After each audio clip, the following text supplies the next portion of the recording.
All right, man, peace.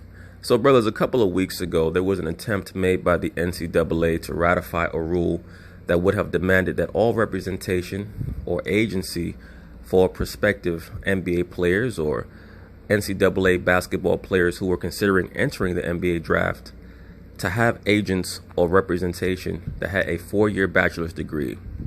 And of course, the mainstream liberal sports media decried this attempt at a rule, calling it essentially and inherently racist, an attempt to attack not only quote-unquote black agents, but particularly Rich Paul, who we know is the famous and infamous agent for Mr. LeBron James.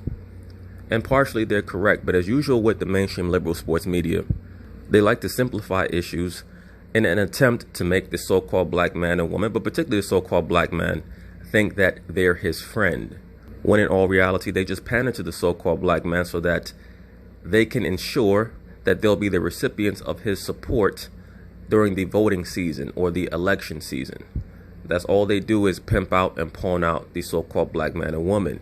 They don't really care about racial issues or quote-unquote racism per se, because most liberal Caucasians have the same racial views as quote-unquote conservative Caucasians, or at least the stereotypical conservative Caucasian. The main difference is that they're willing to pander to the so-called black man whose mind has been diluted with a lot of propaganda in this society. And this is another example of it. The so-called Rich Paul rule being essentially racist. What this truly is about is what most issues are about, that being money. Is race an issue? Sure. But even in issues of race, when we truly examine society, it's really just a rat race for certain races to control the money or the flow of the money.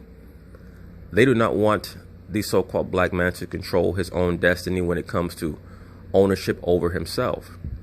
And that's why, just as an aside, I've always stated that LeBron James's great contribution to the overall consciousness of the modern day black athlete is to not feel like he should have any sense of loyalty to the team that he was drafted by. When your contract comes to an end, if you want to leave, you can leave. Now, this modern day fad of demanding trades in year 3 of a 7-year deal, I'm not a fan of, because to me, that shows a lack of integrity. But just to get back to the point, the reason why the NCAA is attacking Rich Paul is the same reason why educated people attack gifted people. It's because if I had to go through 4 years, 6 years, 8 years, 10 years of quote-unquote education, why don't you? Educated people have always been jealous of gifted people because things come naturally to gifted people. Rich Paul is gifted, but he's not educated. So the educated are going to demand and stipulate to Rich Paul that you have to go through the same quote-unquote curriculum that we had to go through. Because we see that you're special, but we're not going to acknowledge overtly that you're special, at least not to the degree that you should be able to skip steps. And then on top of that, you're a so-called black man. Who are you to skip steps? You have to earn the right to gain this level of glory and majesty or what have you. And it really goes back to a situation that occurred a few months ago where Rich Paul was pretty overtly attempting to change the NCAA business paradigm. He introduced a stratagem into the overall agency lexicon by stating that he was going to take a top-notch recruit by the name of Darius Baisley, who had pretty much verbally committed to play for Jim Boeheim in Syracuse, pull him out of the college basketball system, and enter him into a $1 million paid internship for New Balance, which once again, that has the potential to alter or seriously harm what the NCAA is doing, which is making billions of dollars off of these college athletes. And I say this all the time when it comes to the so-called black man. Number one issue that we as so-called black men have is that we don't understand our worth. When I see these athletes on television talking about how it's a quote-unquote privilege to play in the NFL or the NBA, that's slave talk. How could it be a privilege to play in the NBA when the so-called black man makes up 75% of the NBA, but only makes up 6 to 8% of the overall U.S. population? It's pretty clear and it's pretty obvious that the assessors of talent in the NFL or the NBA look to the so-called black man as a superior entertainer and athlete. They know what your value is when it comes to how much money you can create based on your gifts and your talents. So no, it's not any type of quote unquote privilege for the so-called black man to play in the NFL or the NBA. It's actually the NBA's or the NFL's privilege to have the so-called black man. That's a fact. And the way that they have this society architectured, whether the so-called black man is in the entertainment industry as a singer or dancer or rapper, or if he's in the NFL or the NBA or Major League Baseball or professional boxing, he's a part of a multi-billion-dollar industry in which he's only getting a very small sliver. And if you don't make it there, you're a huge commodity in the prison industrial complex. So what the so-called black man is a proverbial nugget of gold or silver of extremely high value, one way or the other. So that's where Rich Paul comes in, because he's trying to instruct many of these younger prospective black athletes on understanding what their worth is, especially if you're a top-notch recruit. So the NCAA sees Rich Paul as someone who's trying to muscle in on their action. So they want to nip this in the bud. And they did what many of these factions do whenever they see a gifted person, especially a gifted so-called black person, trying to change their business paradigm. They call in the intermediaries, they call in the proxies. And in the case of the so-called black community, the quote-unquote black community, the proxy leaders are the boule. And we're going to touch on that later on in this video, when Stephen A. Smith is going to reveal certain components of this overall storyline, where it was actually many so-called prominent black notable figures from the sports world and the political sphere who were advocates of this change in the NCAA's outlook on what should substantiate what a prospective agent should be for one of their athletes. And I put athletes in quotes because it's really their property. Every season we have to understand that basically top-notch basketball athletes, especially so-called black athletes, they're getting sex trafficked to these colleges, man. The Jim Boeheims, the Mike Krzyzewskis, the coach up there at Michigan State, the coach at Carolina, they're basically pimps. They receive these young nubile girls to service their clients every season, and they're accustomed to getting most of the money. When you have someone here who's ready to change that paradigm in any way, especially in the early stages, you have to nip it in the bud. That's what cartels do. That's what monopolies do. And the NCAA basically operates as a cartel or a monopoly. They control the whole thing. That's why I stated that when LeVar Ball tried to create a developmental league, Adam Silver jumped in really quick and altered the business paradigm of the developmental league for the NBA. That's what they do. They do it early. They don't wait to see if you're going to be a success. So when we as so-called black people talk about black business and things of that nature, we have to start showing more foresight. Now, overall, do I think that Rich Paul should be upset about this? No, I do not. Because this is chess right now.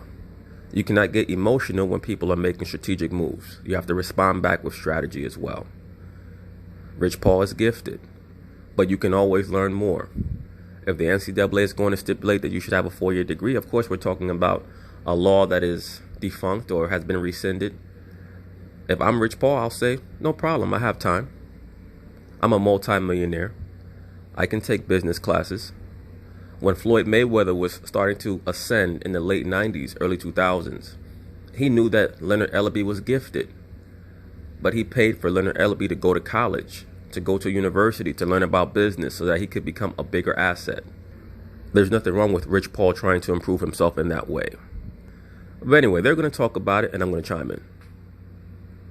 He represents Arias, and top prospect opted not to go to Syracuse and is now participating in what could add up to $1 million internship with New Balance. So explain this for people. So Darius is a very, very different kid. Okay. And, his mom and him came to me and they wanted advice. And in doing so, the main thing for me was just trying to find out the best way for Darius to spend his time since he was not going to college. And New Balance is a very fearless, independent brand. And what they... And the best thing about New Balance, and as we know, they recently signed Kawhi Leonard, whenever you have a sneaker company that's trying to make a splash like that, they're willing to try new things. So that makes them very fertile ground for someone with a creative mind like a Rich Paul to work with, to ask them if they'd be willing to offer something like $1 million internship for a prospect like a Darius Bazley who really has not even proved himself. They're willing to do that in hopes that Rich Paul will bring one of his more prominent basketball athletes to them down the line. That's what's called an investment. Represent, align directly with who Darius Bazley is and what he wanted to do.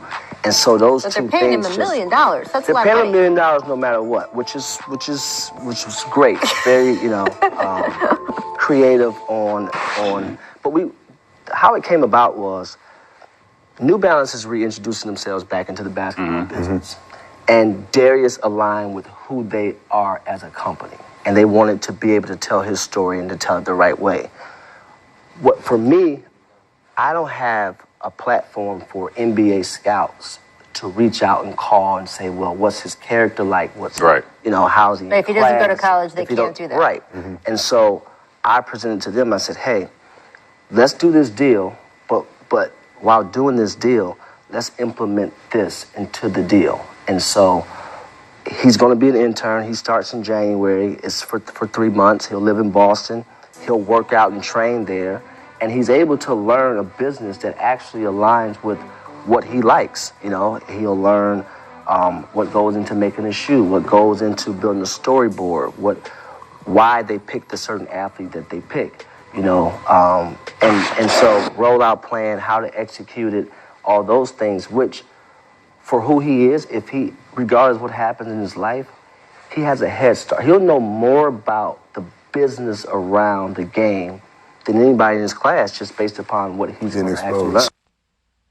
Rich Paul constantly is reiterating that he wants Darius Bazley to learn about the business aspect, which is not something that the NCAA is concerned with.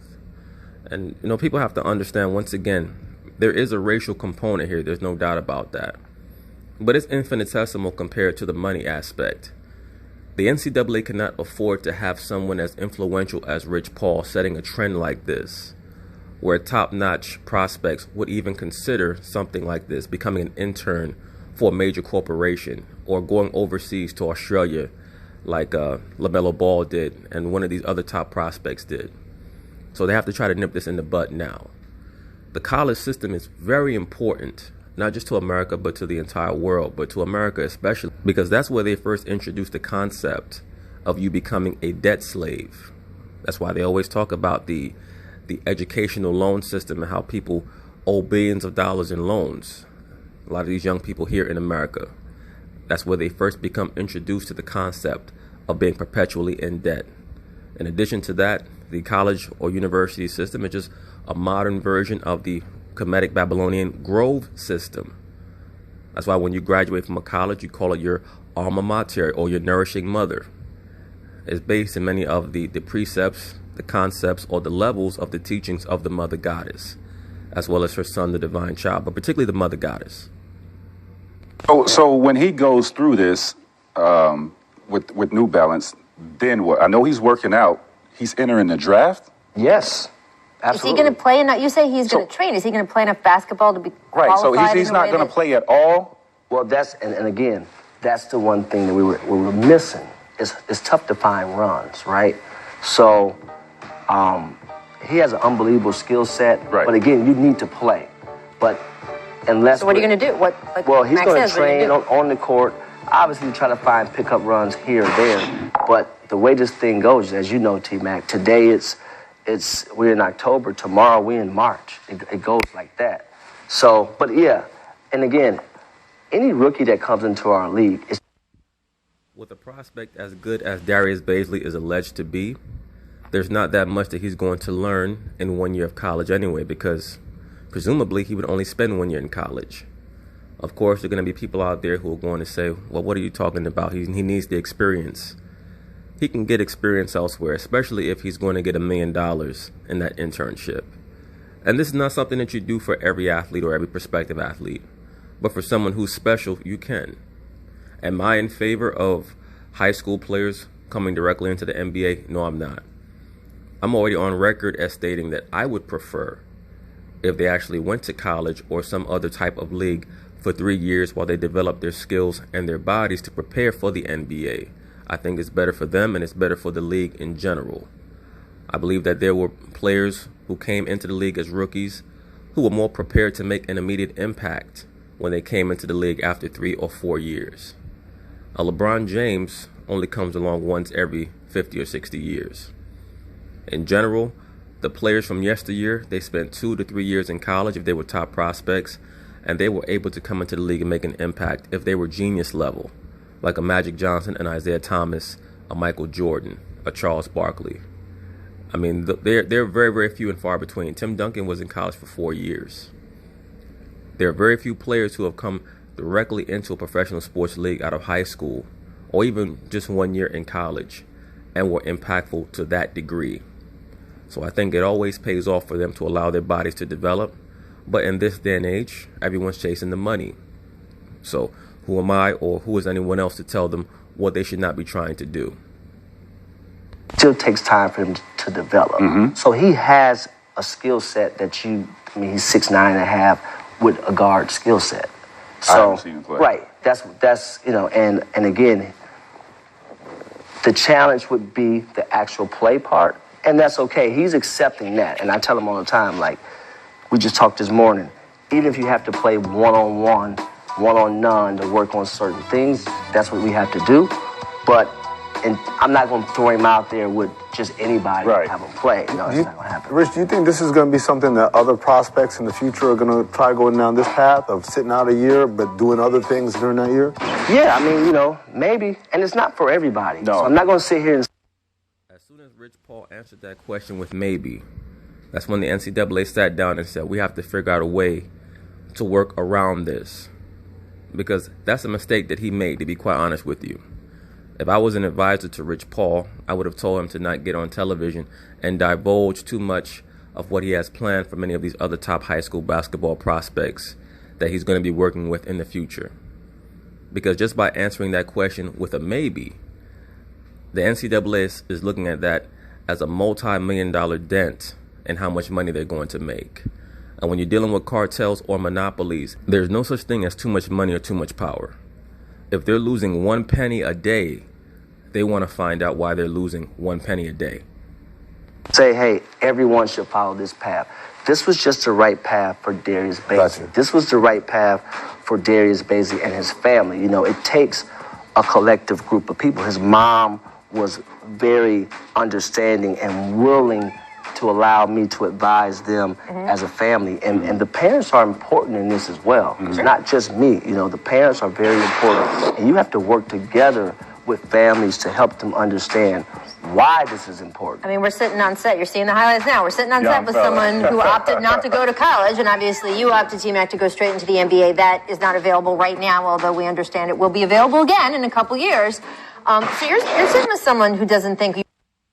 This is another platform of the mainstream liberal sports media, trying to push for the high school basketball players to have the ability to come straight into the NBA. The NBA has already been diluted with too many players that can't play. Not only should there not be players coming directly from high school into the NBA, I've already stated this in the past, and I'm sure that certain cats will find this controversial. I think that they should not be able to come into the NBA until they're 21 years old. People say, well, what about hockey? What about tennis? What about this? What about that? Those sports are different. Tennis is a one-on-one sport. Hockey is a sport where not as much onus is placed on immediate impact as basketball is. In basketball, when you have a player coming to the NBA at 17 years old, if they're not extraordinarily driven, their ego and their self-confidence could be broken down so much in those first couple of years that they just end up floating right out of the league. I think it's important to assist them and preserve them and help build the game. Right now, the NBA is not that easy to watch. Everything's a face-up game. Everyone's just carrying the ball, traveling, and jacking up long three-point shots. There's not as much diversity in the offensive schematics. And I think it's going to get worse if they try to push to allow a lot of these kids who really are not ready to play yet right into the league. Need a college experience, and that's the right thing for every kid. And again, for most kids, it is the right thing because you need to learn how to play the game. You need to learn how to mature as a man. You need to learn all those things. That's the part I argue. A lot of guys go to college, they don't even learn how to play the game there. Okay, so let's get into this, right? Because we all know, and we talked about it plenty on this show, these kids aren't getting paid over the table. Some of them are getting paid under the table. And the system is set up to profit the schools. It's set up to profit the coaches. Him deciding not to go into that system at Syracuse specifically, that's losing money. The liberal sports media loves talking about how college athletes are not getting paid. But I don't think that they understand what it would mean if they were to decide to start paying these college athletes. I have no problem with them getting paid. But now we're going to talk about how much are they going to get paid? Is every player on the team going to be paid equally?